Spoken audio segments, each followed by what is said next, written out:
Terima kasih terhadap Dr. Wahid Fauzi dan Gestif dengan para trainee senior dan rekan residen. Mohon izin, saya Ida Bagus Gede Tatwa, mahasiswa residen Bedah semester 8, izin mempresentasikan tentang fistula periana dengan pembimbing Dr. Nur Setiawan, Spesialis Konsultasi Gestif.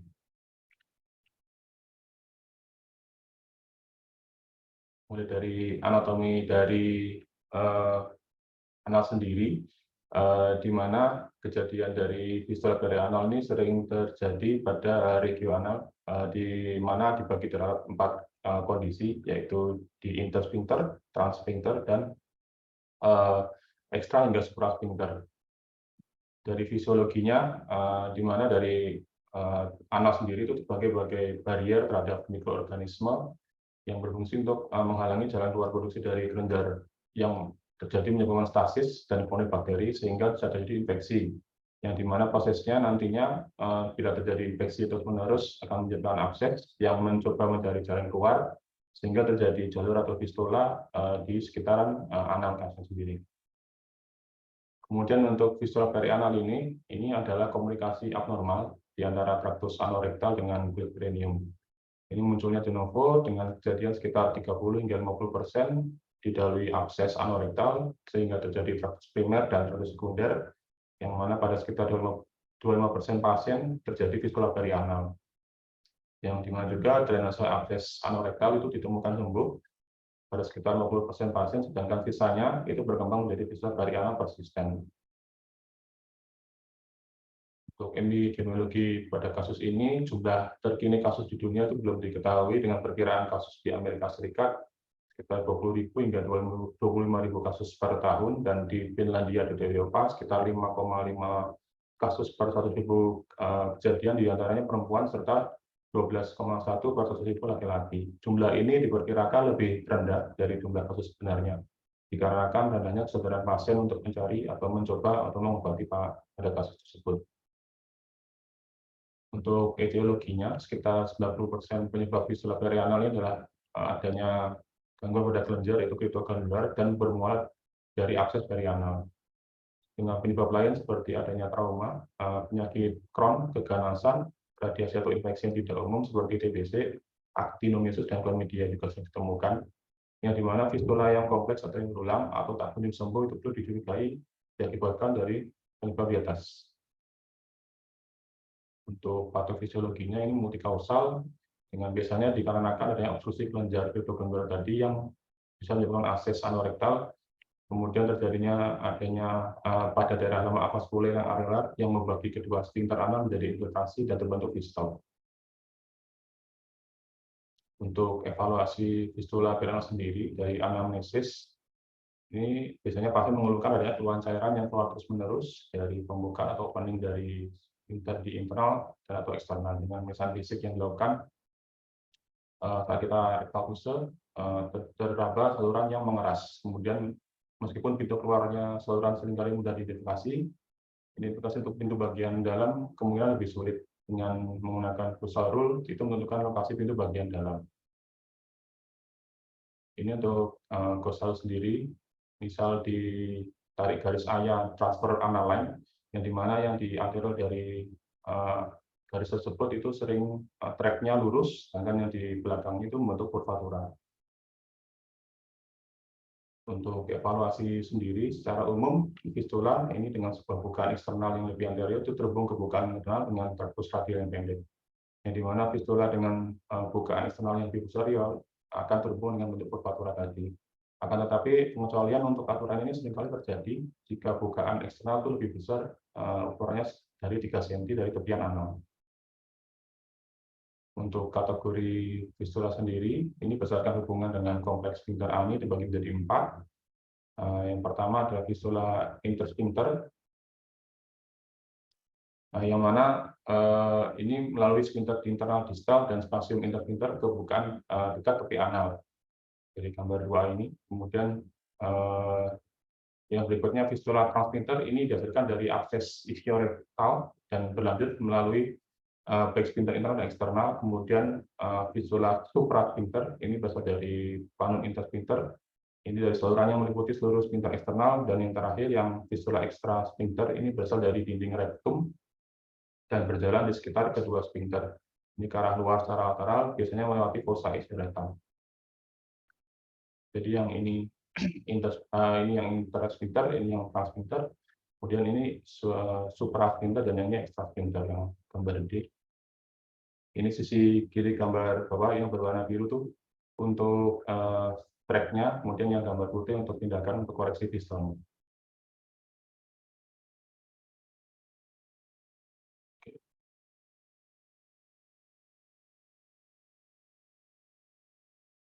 Kemudian untuk tata laksana kasus ini berdasarkan hubungan dengan kompleks sphincter ani. Terapi yang disesuaikan secara klasifikasi untuk tindakan untuk kasus fistula intersphincter biasanya berdasarkan penelitian jauh lebih baik digunakan tindakan fistulotomi lay open atau dibiarkan terbuka untuk secondary healing sampai dengan terjadinya penutupan dari fistul sendiri. Kemudian untuk kasus transsphincter dan suprasphincter lebih ditambahkan untuk mencari tracknya karena sulit, jadi dipilihkan tindakan terapi dengan benang seton baik cutting maupun uncutting. Kemudian untuk fistula extra sphincter bisa dilakukan juga tindakan untuk fistulektomi jika lebih mudah untuk mencari tracknya. Untuk diagnosis banding kasus ini ada abses perianal, hidradenitis suppuratif dengan furunculosis, kulosis, untuk kemudian ada dermatitis perianal, fistula rectovaginal, dan penyakit piloidal. Untuk komplikasi pada kasus ini, pada early komplikasi bisa terjadi retensi urin, perdarahan, infaksi tinja, dan trombos wasit. Kemudian untuk komplikasi yang late bisa rekurensi dari fistul sendiri, inkontinensi AV, fitur anal, dan penyakit anal. Untuk prognosis pada kasus ini itu dapat terjadi rekurensi jika lubang dalam tidak dibuka atau dikeluarkan. Dengan cabang fistul tidak terlalu dibuka, kulit sudah menutup lukanya. Kesimpulan pada kasus fistul sendiri itu merupakan kelainan jinak pada anorektal ini akibat komunikasi dari abnormal traktus anorektal dengan kulit perineum, yang dimana seringnya dapat diterapi dengan tindakan benda, tapi karena laporan kasusnya sulit karena pasien yang enggan berobat ke dokter akibat takut atau masalah sosial, dengan kasus biasanya diawali dengan abses pada cryptoglandular yang kronis hingga terbentuk saluran baru, di mana sebagai pintu keluar pada jalan infeksinya. Untuk identifikasi penyebab dan letak pintu masuk dari keluar dan keluar fistula, ini kemudian teknik terapi benda dan kondisi pasien serta kemungkinan kekambuhan sangat dipertimbangkan. Terima kasih, dokter, mohon asuhan. Terima kasih Dr. Ida Bagus yang cukup cepat mempresentasikan fistula perianal. Monggo silakan dari audiens, dari sejawat residen, prabedah mungkin ya, yang bedah dasar.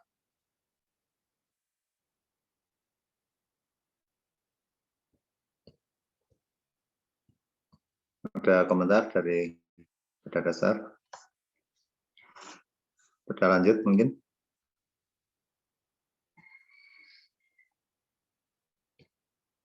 Nggak ada dari bedah lanjut? Dari training? Izin dok, Anas ya. Ya silakan Dr. Anas. Mohon izin dokter Gede mau nanya dok. Saat ini kan berkembang yang terbaru kan terapi dengan laser dok atau vilak dok. Apakah di Refrat ini disebutkan juga salah satu alternatif terapi dengan laser yang sedang berkembang saat ini? Kemudian apakah lebih baik dari yang tadi disebutkan dengan lay open? Biasanya kan laser untuk yang intersphincteric atau yang suprasphincteric. Mohon masuk penjelasannya dokter Gede. Terima kasih dokter. Silakan dokter. Izin dok.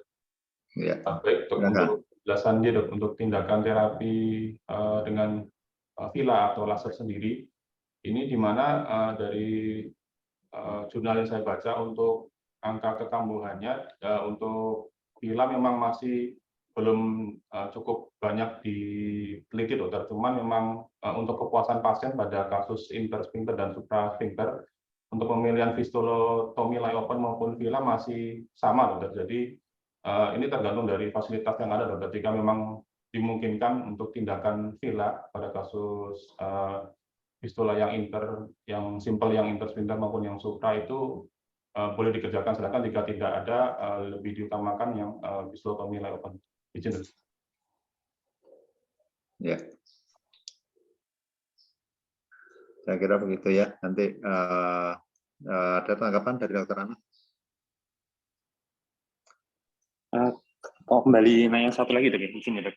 Dan kalau umpamanya indikasi, kita kan kadang melakukan untuk diversi, Dok. Ini kira-kira gimana, Dok, menurut pendapat tergede, Dok?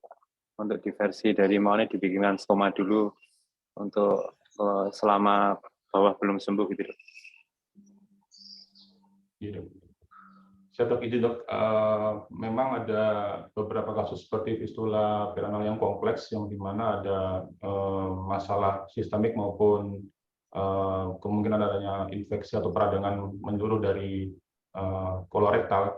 Itu disebutkan ada kemungkinan untuk pemasangan atau pembuatan stoma dulu, di mana sampai dengan kita berhasil mengatasi atau memungkinkan untuk kondisi peradangannya teratasi, sehingga nantinya jika sudah dinilai atau dievaluasi kembali kemungkinan peradangannya sudah selesai, mulai dari kolorektal misalnya dengan CT scan ataupun dengan MRI, itu bisa dilakukan tindakan setelah kolostominya, Dokter.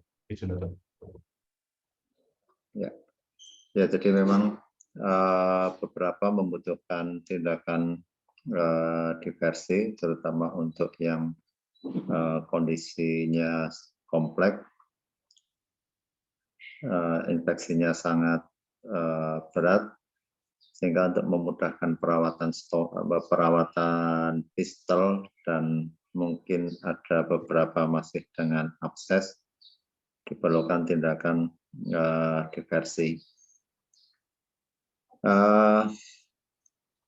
Dari yang lain, dari training mungkin. Izin bertanya, ya, ada Pak Wawan, Dok. Ya, Wawan, ya, Dokter Wawan, silakan. Ya, izin bertanya kepada presentan. Dulu saat saya PPDS itu ada metode seton untuk fistul perianal, Dok. Apakah saat ini masih relevan untuk dipakai metode itu? Mohon penjelasan, Dokter. Terima kasih. Silakan, Dokter. Tidak bagus memberikan tanggapannya. Ya, Dokter. Terima kasih, Dokter Wawan. Dari sumber jurnal saya baca, Dokter, izin untuk pemasangan seton masih relevan, Dokter, tergantung dari posisi dari klasifikasi fistulanya sendiri. Dari pemilihan pemasangan seton sendiri, yang cutting maupun yang non cutting itu lebih sering pada fistula untuk tipe yang high transsphincter ataupun yang suprasphincter, di mana sulit untuk identifikasi pintu keluarnya di dalam, Dokter, sehingga nantinya diusahakan jika kita sudah melakukan pemasangan benang atau karet seton sendiri, itu bisa merangsang fibrosis supaya tertutup untuk tracknya, Dokter. Ya, Dokter Wawan gimana? Komentar? Ya, terima kasih, Dok.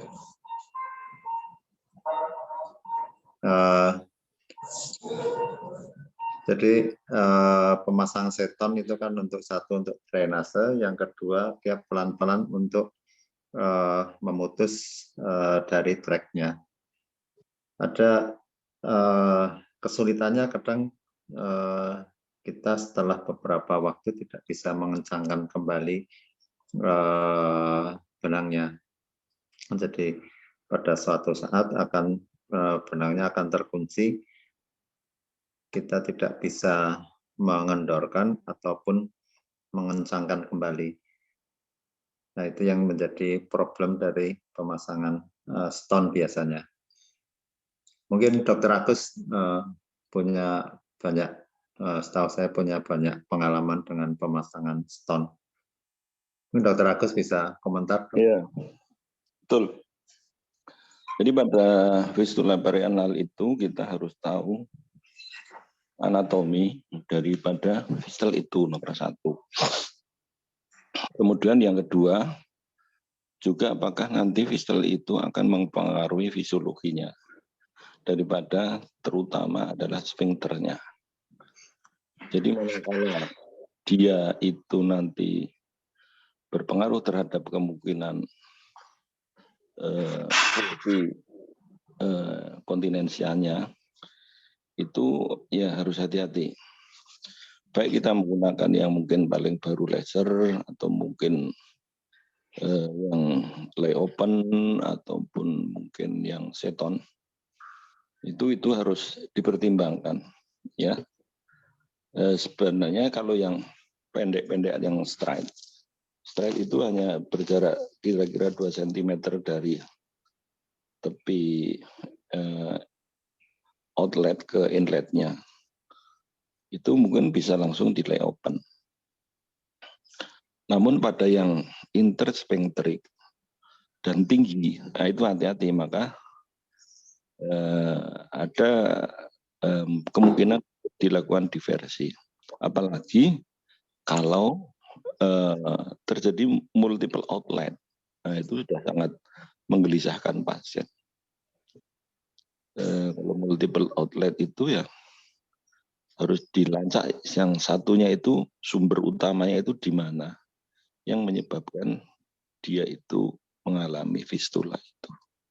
Kemudian juga underlying disease-nya itu harus dipahami betul. Kambuh nggak ini nanti kira-kira? Kalau yang kayak Crohn disease itu bisa jadi kambuh, artinya bahwa kemungkinan harus dibarengi dengan terapi Crohn disease-nya.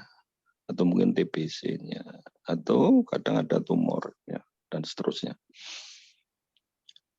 Untuk seton sendiri itu biasanya apabila kita kesulitan untuk menetapkan inlet, sehingga diperlukan guided dengan suatu apa itu, bukan MRC tapi apa, MRI itu. MRI itu kadang kalau beruntung kita mendapatkan satu track.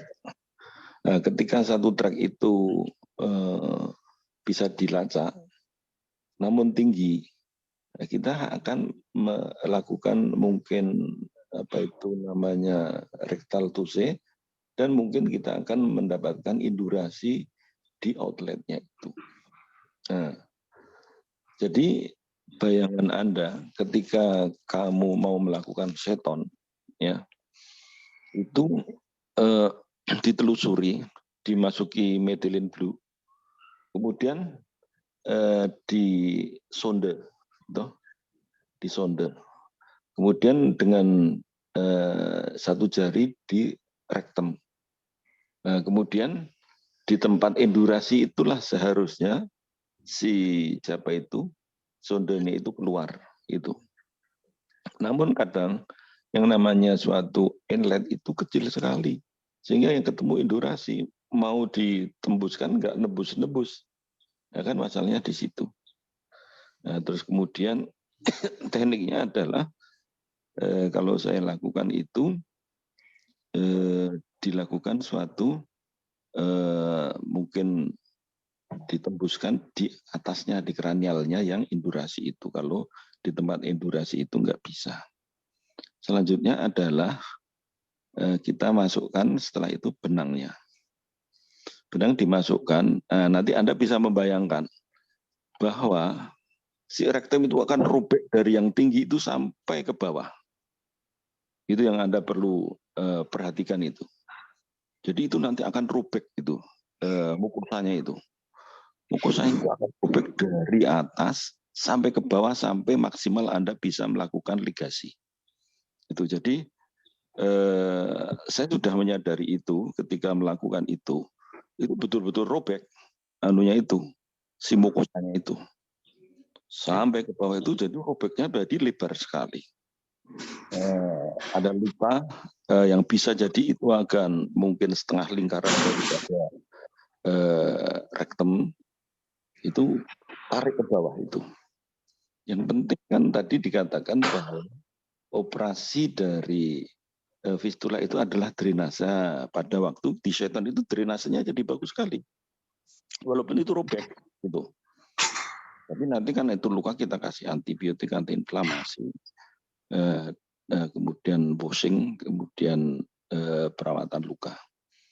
Itu ya sembuh, artinya bahwa walaupun dikatakan dokter Ranu itu betul, dokter Wahid, bahwa kesulitan kita itu adalah untuk mengencangkan.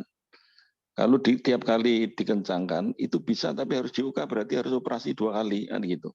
Saya masih punya satu ini orang Kalimantan, orang sini tapi kerjaan di Kalimantan di triple W itu apa itu? Triple W itu kerjanya. Itu sampai sekarang masih gundal-gandul itu kan punya itu sileknya. Jadi menggunakan benang yang non absorbable, yang multifilamen, yang non absorbable, bukan yang monofilamen non absorbable kayak mungkin apa itu namanya prolin. Kalau prolin nanti tidak dikenal kemudian tiba-tiba sembuh itu lukanya, prolinnya di dalam itu. Ada satu yang seperti itu, saya pakai prolin itu ternyata nggak bisa pakai prolin. Saya pakai silak aja. Jadi nanti kalau membersihkan pada pasien dengan seton itu dimasukkan ke dalam rektum dengan spad yang mungkin 20 atau 30 cc atau 50 cc, kita spuling seperti itu. Itu waktunya kira-kira 6 bulan. Ya, 6 bulan nanti akan lepas sendiri.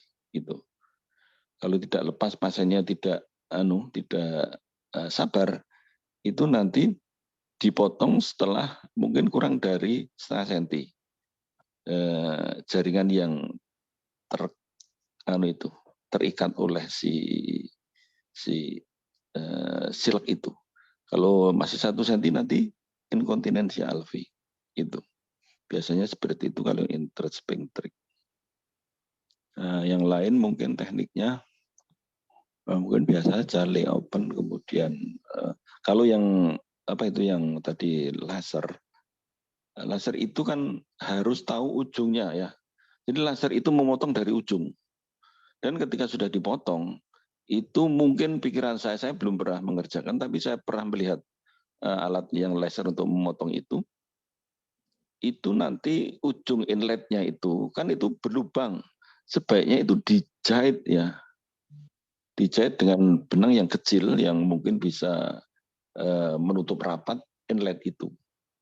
Nah, ketika itu tidak dijahit, saya ragu drainasenya itu nanti tidak bagus. Walaupun dipotong semua, tapi masih ada fistulanya. Kecuali fistulanya itu bisa menutup pada waktu dipotong dengan laser itu.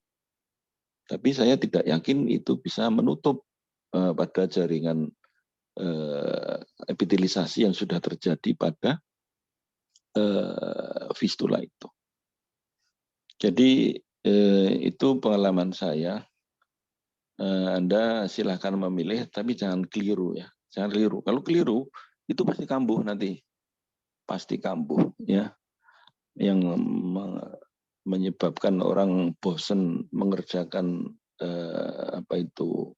fistula perianal itu yaitu kekambuhan. Dan nanti stres sendiri dokternya itu. Oke, gitu pengalaman saya. Makasih. Terima kasih Dr. Agus. Saya banyak belajar seton dari Dr. Agus. Tapi sekarang saya memakainya bukan benang, Dok. Saya pakai kabel tie itu, Dok. Oh ya. Iya. Jadi ternyata lebih enak pakai kabel tie, Dok. Jadi kabel tie itu yang kayak apa ya? Kabel tie itu untuk Dok, yang biasa kabel untuk nyatukan kabel itu, Dok. Jadi plastik itu. Ya. Jadi jadi itu kan ada giginya kalau jadi tiap kali datang ke poli kita tinggal mengencangkan.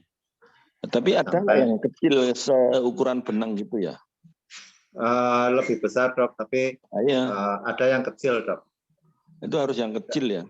Ya, ada yang ujungnya kecil, Dok. Mm. Ada beberapa, tapi kalau yang kecil itu problemnya nanti kadang giginya itu kena jaringan sehingga tidak kencang, Dok. Oh ya ya ya. Ya, jadi pilih giginya yang agak dalam. Ya ya. Ya, Ya saya kalau itu bisa dipresentasikan, Dokter Wahid. Saya beberapa kali mengerjakan dengan kabel tie ini, jadi cukup nyaman, Dok, untuk kita cukup nyaman. Cuman ketika dikencangin pasiennya pasti kesakitan 1-2 hari. Iya betul. Ya, seminggu sekali dia akan kesakitan sekitar 2 hari. Setelah 2 hari mungkin sudah lebih longgar. Ya mungkin bisa sampai putus itu ya. Tidak putus, Dok. Tidak putus sampai jaringannya sampai lepas dia. Lah ya, maksudnya yang putus jaringannya itu loh. Ya. Ya. Ya, mungkin nanti itu murah, Dok, 2000 dapat 10 itu. Iya. Ya. Ya, mungkin Dr. Nur Cahyo bisa memberikan tanggapannya. Oh ya, terima kasih Dr. Wahid atas jadi memang kenapa ini saya minta dipresentasikan itu karena kan ini kasus yang nanti akan cukup banyak dihadapi oleh dokter ahli bedah umum di daerah ya, dan membuat yang stres itu bukan pasiennya tapi juga dokternya ya itu. Jadi memang ini harus benar-benar dipahami bagaimana patofisiologinya, kemudian pemilihan sebenarnya diagnostiknya itu yang bagus apa yang dipilih sesuai dengan keadaan setempat ya, yang kemudian bagaimana pemilihan dari metode yang kita lakukan untuk tata laksana. Tadi sudah disampaikan Dr. Agus bagaimana teknik-tekniknya. Nah, kemudian saya mau tanya, kira-kira tadi sudah dikatakan Dr. untuk menghindari residif caranya. Kalau dari refrat ini kira-kira ada enggak teknik-teknik yang di antara teknik-teknik itu yang bukan paling bagus ya, yang paling efektif apa kira-kira Mas Gede kira-kira? Ya, Dokter, izin, Dok. Sementara untuk sampai saat ini, Dok, dari jurnal hingga tahun 2022, untuk pemilihan, karena yang paling sering kasusnya adalah yang tipe intersphincteric, Dokter. Jadi pemilihan fistulotomi layopen masih cukup tinggi, Dokter, untuk angka keberhasilan dan kepuasan pasien, Dokter, sekitar 20% lebih, Dokter. Sedangkan yang vila tadi, itu mungkin karena fasilitas dari masing-masing rumah sakit di seluruh dunia masih belum ada, jadi masih cukup rendah untuk uji fungsinya, Dokter, untuk diteliti, Dokter. Izin, Dokter. Kalau untuk teknik lift itu kira-kira gimana? Ada nggak di referat ditampilkan teknik lift tahu lift? Izin belum, Dok, saya belum pernah menemukan. Gitu, teknik lift itu tadi kayak seperti Dr. Agus, tapi kalau pakai laser ya, tapi kita pakai eksisi, kita cari inletnya lewat daerah perianal ya, kita buka kecil, kemudian kita ikat. Nah, kemudian kita ikat di daerah, kalau tadi dikatakan Dr. Agus kan diikat di di dekat inletnya. Kemudian yang salurannya yang keluar itu kita eksisi ya, atau hanya diikat saja, kemudian tidak perlu dieksisi tapi cukup di drainase atau dibersihkan tiap hari, mukosanya kita matikan, kita istilahnya kita keroi begitu. Nah, itu dulu pernah memang dipakai, tapi saya beberapa kali melakukan itu, tapi ternyata memang tetap ada yang residif ya. Karena kalau terlalu dalam memang itu tidak bisa. Memang teknik yang efektif karena yang paling banyak adalah yang superficial ya, jadi paling tetap yang lay open biasanya, yang kita buka, kemudian kita FBC, kita biarkan tanpa jahitan. Nah, itu yang perlu diperhatikan adalah ke pasiennya ya. Jadi komunikasi ke pasiennya bahwa perawatan untuk fistula ini itu tidak cepat ya, harus sabar itu.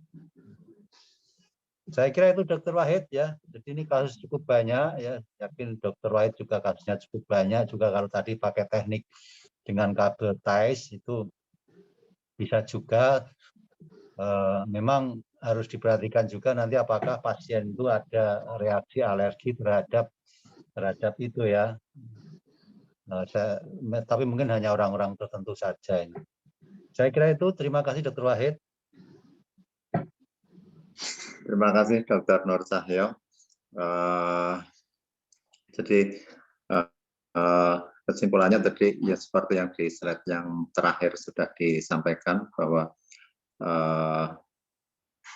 penanganan fistal perianal ini sangat menantang karena menimbulkan kecemasan bagi pasien dan bagi dokternya.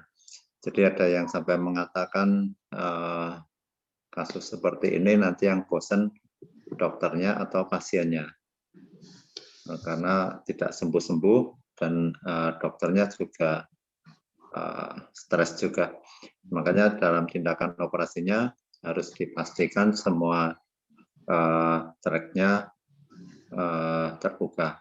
Beruntunglah kalau mendapatkan yang simpel dan hanya lurus, tapi ketika mendapatkan fistal yang kompleks mungkin perlu tindakan ekstra, bahkan mungkin memerlukan tindakan diversi. Saya kira begitu. Kalau tidak ada komentar lagi, saya ucapkan terima kasih pada dua presentan yang sudah mempresentasikan kegiatan pembacaan jurnal pada pagi hari ini. Kita akhiri dengan bacaan alhamdulillah. Wassalamualaikum warahmatullahi wabarakatuh. Salam sejahtera. Selamat pagi, selamat beraktivitas kembali. Selamat pada kedua presentan. Terima kasih masukannya kepada Dr. Nur Cahyo, Dr. Yuda, dan Dr. Agus, dan partisipasi dari rekan-rekan trainee dan presiden. Terima kasih. Kita tutup pertemuan pagi ini. Mohon izin untuk keluar. Terima kasih. Terima kasih. Iya,